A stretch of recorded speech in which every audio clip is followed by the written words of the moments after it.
러시아군이 비명을 지르고 있습니다. 지난 2년간의 지루한 소모전을 끝내고 우크라이나 국방군이 드디어 전면적인 대공세의 방아쇠를 당겼습니다. 쿠판스크에서의 역사적 승리는 단순한 방어가 아니었습니다. 그것은 러시아의 진격 동력을 완전히 박살내고 하르키우 지역을 다시금 우크라이나의 품으로 돌려놓기 위한 거대한 덫의 시작이었습니다. 오늘 이 영상을 끝까지 보신다면 왜 지금 러시아군이 공포에 떨며 국경에서 전멸하고 있는지, 그리고 우크라이나의 이 정밀한 반격 작전이 어떻게 세계 질서를 재편하게 될지 그 전율 돋는 기미를 완벽하게 이해하시게 될 것입니다. 단순히 어느 한 지점의 승전보가 아닙니다. 이것은 침략자의 척추를 꺾어버리는 결정적인 전략적 전환점에 대한 기록입니다.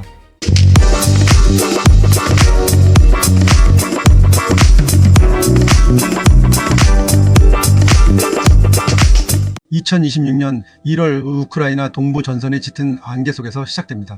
우크라이나 국방부는 지난 2년간의 처절한 방어전을 끝내고 드디어 대규모 반격 작전의 고삐를 당기고 있습니다.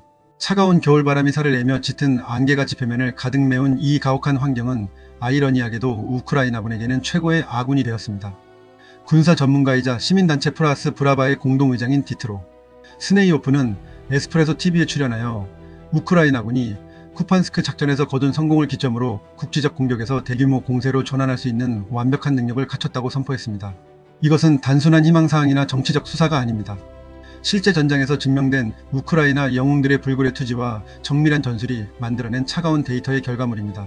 상상해 보십시오. 러시아군이 우크라이나 내륙으로 더 깊숙이 진격하기 위해 발판을 마련하려던 그 찰나 우크라이나의 정밀 타격과 매복 공격에 의해 그들의 계획이 순식간에 박살나는 장면을 말입니다. 쿠판스크 해방과 쿠판스코비 점령을 위한 교두보 확보는 이번 성과의 핵심 중의 핵심입니다. 이곳은 단순한 지리적 요충지를 넘어 러시아의 보급망과 병력 이동을 완전히 차단할 수 있는 전략적 매듭입니다. 하르키우 지역 해방 당시 우리가 목격했던 그 압도적인 기세가 이제 전 전선으로 확대될 준비를 마쳤습니다. 2026년의 우크라이나는 더 이상 예전의 수동적인 방어자가 아닙니다. 그들은 적의 기동을 제한하고 적군을 자신들이 설계한 죽음의 진지로 유인하는 고도의 심리전과 기동전을 수행하고 있습니다. 하지만 전선의 상황은 결코 녹록지 않습니다. 계속되는 짙은 안개는 우크라이나군의 정찰드론 활동을 제한하고 러시아군의 은밀한 침투를 허용할 수 있는 위험 요인입니다. 현대전의 눈이라 불리는 드론이 무력화되는 순간 전장은 다시 고전적인 보병전과 감각에 의존하는 거친 육박전의 시대로 회귀합니다.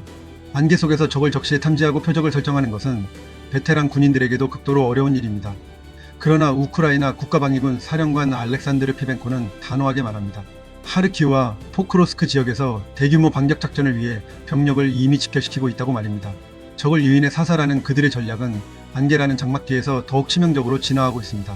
보이지 않는 곳에서 조용히 숨을 죽이며 적의 목줄을 겨누는 우크라이나 저격수들과 매복 부대들의 모습은 러시아군에게는 그 자체로 악몽입니다.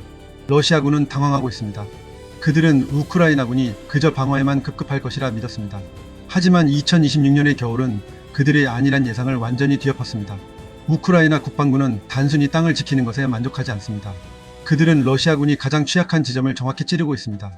스네이오프 의장이 강조했듯이 우크라이나군은 전면적인 침공 기간 내내 반격 작전을 성공적으로 수행해 온 긍정적인 전적을 가지고 있습니다. 특히 지난 12월부터 1월까지의 2달 동안 보여준 쿠판스크 지역 작전은 군사 전문가들 사이에서 전설로 기록되고 있습니다. 이 작전이 왜 그토록 중요할까요? 그것은 러시아가 우크라이나 내륙으로 진격하기 위해 필수적으로 확보해야 했던 오스킬강 전선의 보급로를 완전히 차단했기 때문입니다.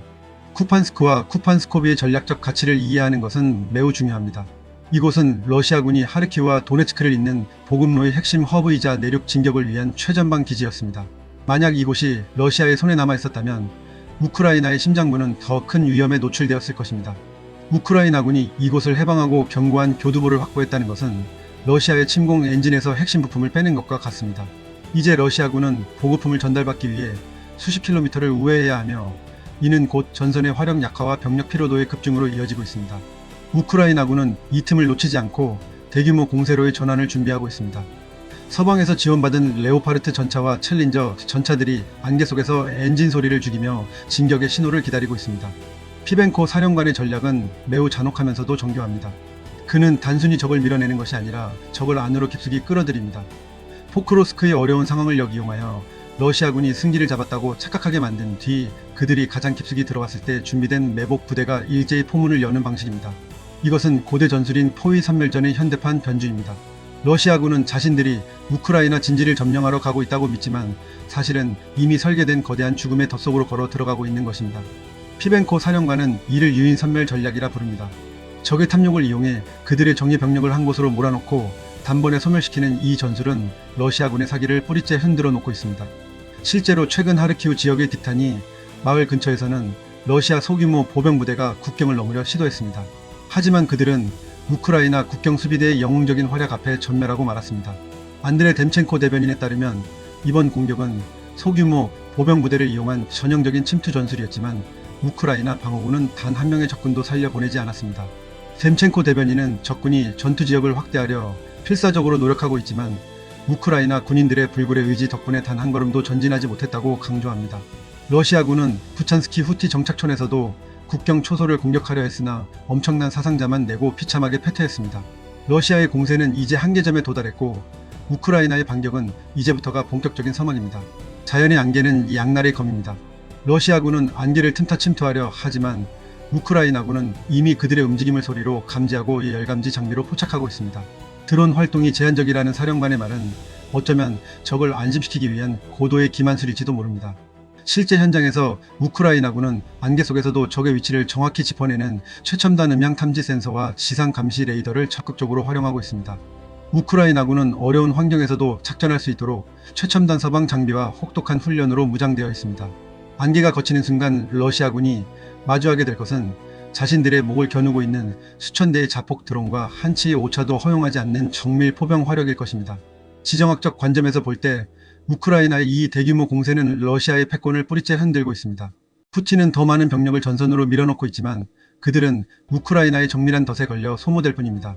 이것은 단순한 군사적 패배를 넘어 러시아라는 국가의 위신과 체제 유지에 대한 근본적인 의문을 던지고 있습니다. 하르키우의 사우트니츠키 카자치 국경마을 인근에서 적의 활동이 관찰되지 않는다는 것은 러시아가 그만큼 병력 부족과 보급 문제에 시달리고 있다는 증거입니다. 반면 우크라이나는 정예부대를 포크로스크 등 핵심 거점에 집결시키며 최후의 일격을 준비하고 있습니다. 러시아의 동원령은 실패했고 숙련된 병사들은 이미 사라졌습니다. 이제 전선에 남은 것은 제대로 훈련받지 못한 징집병들 뿐이며 그들은 우크라이나의 강철 같은 의지 앞에 추풍낙엽처럼 쓰러지고 있습니다. 이제 러시아의 침공 동력은 사실상 파산했습니다. 그들은 더 이상 새로운 영토를 점령할 전략적 능력이 없으며 현재 점령한 지역조차 지키기 힘든 절체절명의 상황에 처해 있습니다. 우크라이나 국방군의 영웅적인 활약은 단순히 전선을 지키는 것을 넘어 전 세계의 자유의 가치와 민주주의의 회복 가능성을 증명하고 있습니다.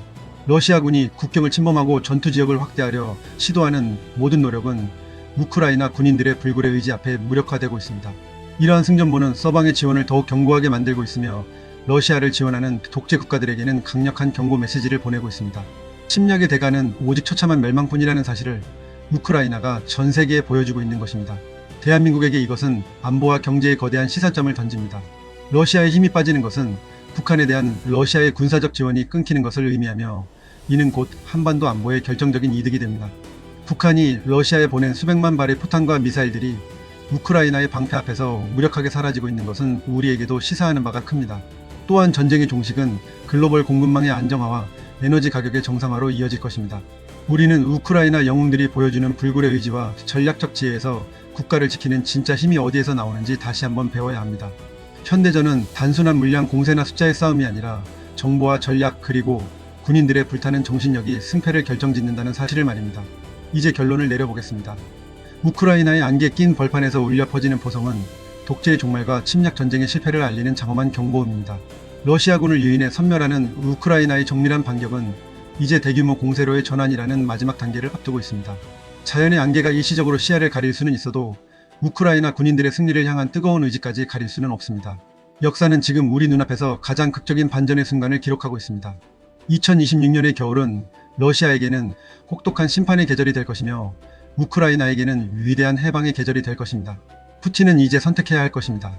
비참한 패배를 인정하고 지금이라도 물러날 것인지 아니면 끝까지 고집을 피우다 자신의 권력체제 자체가 산산조각 나는 것을 지켜볼 것인지 말입니다. 우크라이나의 대공세는 이미 시작되었고 그 결과는 자명합니다. 러시아군은 전멸의 시나리오 속에서 그 어떤 탈출구도 찾지 못할 것입니다. 하르키우의 영광은 조만간 우크라이나 전역으로 들불처럼 퍼져나갈 것입니다. 자유를 위한 이 거대한 행진은 그 누구도 막을 수 없습니다. 오늘 전해드린 소식은 여기까지입니다. 동유럽의 전선에서 벌어지고 있는 이 소리 없는 전쟁의 진실 여러분은 어떻게 보셨습니까? 압도적인 무력보다 더 무서운 불굴의 의지 앞에 무너질 침략자들의 모습에서 우리는 무엇을 준비해야 할까요? 단순히 강 건너 불 구경하듯 볼 일이 아닙니다. 자유를 향한 우크라이나의 사투는 곧 우리의 평화와도 때려야 뗄 수 없이 연결되어 있습니다. 댓글을 통해 여러분의 날카로운 분석과 의견을 남겨주시기 바랍니다. 저는 더 깊이 있고 냉철한 팩트로 다시 돌아오겠습니다. 지금까지 전략 시사 분석가 K팩트였습니다. 구독과 좋아요는 진실을 추적하는 가장 강력한 힘이 됩니다. 시청해주셔서 감사합니다.